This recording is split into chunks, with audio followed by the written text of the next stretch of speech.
جی فرماتے ہیں انسان جب مکمل ٹوٹ جاتا ہے تب اسے اللہ کے سوا کچھ بھی اچھا نہیں لگتا۔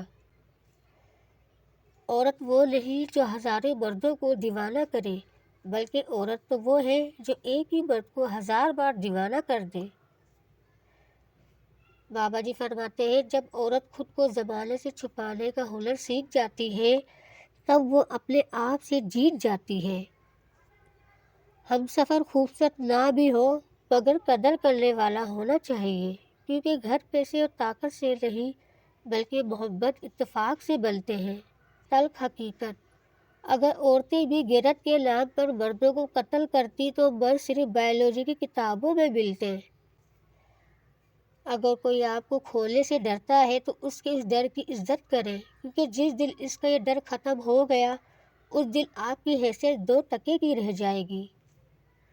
شریک حیات صرف خوبصورتی لڑکی سے شادی کر کے آپ گھر میں ڈیکوریشن پیس تو لا سکتے ہیں لیکن گھر بسا نہیں سکتے۔ شریک حیات پر نیک سیرت، دیندار، با پردہ، با حیا ہونا لازمی ہے۔ کچھ چیزیں ناقابل برداشت لگتی ہیں نا، ٹھنڈی چائے، تیز آوازیں، انسانوں کا ہجوم، سب مردوں سے بات کرنے والی عورت اور ہر عورت کو دل دینے والا مرد۔ بابا جی فرماتے ہیں سب سے بہترین شوہر وہ ہوتا ہے جو تعریف سب کے سامنے کرے اور غلطیاں اکیلے میں بتائے۔ آپ ذہنی طور پر میچور ہو سکتے ہیں لیکن پھر بھی اندر سے جذباتی طور پر سمجھدار اور بچے ہی رہتے ہیں۔ جب آپ کو میچورٹی سے چیزوں سے نمٹنا پڑتا ہے تو وہ بچہ ہمیشہ تکلیف میں رہتا ہے۔ اللہ سے رشتہ جوڑ لو، سب ٹوٹے رشتے جڑ جائیں گے۔ بانو قدسیہ کہتی تھی آپ کی قدر وہ کرتا ہے جو آپ سے محبت کرتا ہو، وہ نہیں جن سے آپ محبت کرتے ہو۔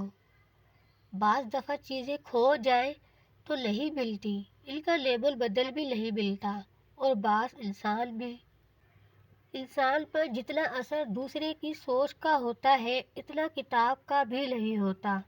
جب آدمی منفی سوچ رکھنے والوں کے ساتھ اٹھتا بیٹھتا ہے تو وہ اپنی صفات کھو بیٹھتا ہے، اس لیے ایسے لوگوں کے ساتھ اٹھے بیٹھے جو آگے بڑھنے والے ہوں۔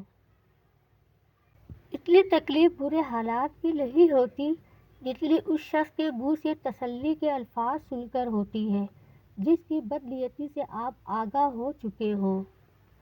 بھروسہ وہ ایک ایسا احساس، ایک ایسا عمل جو اگر ہو جائے تو سب سے بہترین اور اگر ٹوٹ جائے تو سب سے بدترین۔ کسی عورت کا شوہر اگر غیر عورت کے پاس جائے تو عورت کو سمجھ لینا چاہیے کہ وہ اپنے شوہر کو خوشی اور سکون دینے میں ناکام ہو چکی ہے۔